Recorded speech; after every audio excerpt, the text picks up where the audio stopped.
Hello' students, আশা কৰোঁ সকলো ভালেই আছা। যিহেতু তোমালোকৰ এতিয়া এনুৱেল এক্সাম শেষ হৈছে, এতিয়া তোমালোকে আজৰি হয়নে?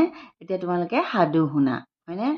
এতিয়া চোৱা, অসমীয়া মিডিয়ামৰ ল'ৰা ছোৱালীখিনিয়ে প্ৰায় শুনিছা এই কবিতাটো। ৰ'দ দিছে, বৰষুণো দিছে, খৰা শিয়ালৰ বিয়া, ঘৰ চিৰিকাই তামোল কাটিছে, আমাকো এখন দিয়া। কেতিয়া ৰ'দ আৰু বৰষুণ একেলগে দিয়ে জানা? সাধাৰণতে পিছবেলা সময়ত এইটো কথা বেছিকৈ হয়। মানে ৰ'দো ওলাই থাকে, লগতে বৰষুণো দি থাকে হা।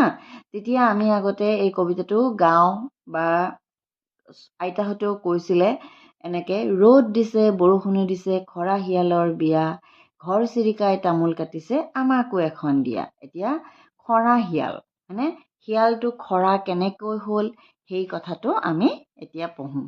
আহা, ছবিটো দেখিছা, ইয়াতে গোটেই গল্পটো আছেই। কেতিয়াবা যদি কয় যে এইখন ছবি চাই তোমালোকে এটা গল্প লিখা, তেতিয়া তোমালোকে লিখিব পাৰিবা, মানে খৰা শিয়ালৰ গল্প মানে। ওচৰৰে এখন গাঁও শুনা, এখন গাঁৱৰ ওচৰৰ হাবি এখনত এটা শিয়াল আছিল। শিয়ালটো বৰ টেঙৰ আছিল। সি গাঁৱৰ মানুহৰ ঘৰৰ হাঁহ কুকুৰা নিতৌ মাৰি খায় যদিও তাক কোনেও ধৰিব পৰা নাই।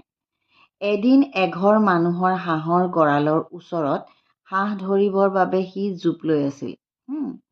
গিৰিহঁতে বেৰৰ জলঙাই দি, মানে জলঙা মানে ফুটা, সৰু সৰু ফুটা থাকে যে জলঙাই দি দেখা পাই এখন চোকা কপি দা দলি মাৰি পঠালে। শিয়ালৰ নেজত লাগি নেজৰ একডোখৰ কটা গ'ল। মানে তেতিয়াৰে পৰাই সি খৰা শিয়াল হ'ল। মানে যিবিলাক শিয়ালৰ নেজডাল আধা কাটা থাকে সেইবিলাককে খৰা শিয়াল বুলি কয়। বুজি পাইছা? তাৰনো নেজডাল কেনেকৈ কাটা গ'ল তাৰে এই কাহিনীটো কৈছে যে সি হাবিত গোটেই তাত যিমান হাঁহ কুকুৰা আছিলে চব মানে গাঁওখনত থকা যিমান হাঁহ কুকুৰা সি খাই পেলায়। হাবিৰ পৰা ওলাই সি গাঁৱত ঘূৰি ফুৰি হাঁহ কুকুৰাবোৰ খাই পেলায়।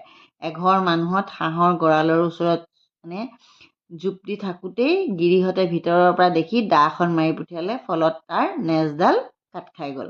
সেইভাগেই সি খৰা শিয়াল নাম পালে। এতিয়া চোৱা কি ধুনীয়া, মই কবিতাটো আকৌ এবাৰ পঢ়ি দিছোঁ। ৰ'দো দিছে, বৰষুণো দিছে, খৰা শিয়ালৰ বিয়া, ঘৰ চিৰিকাই তামোল কাটিছে, আমাকো এখন দিয়া।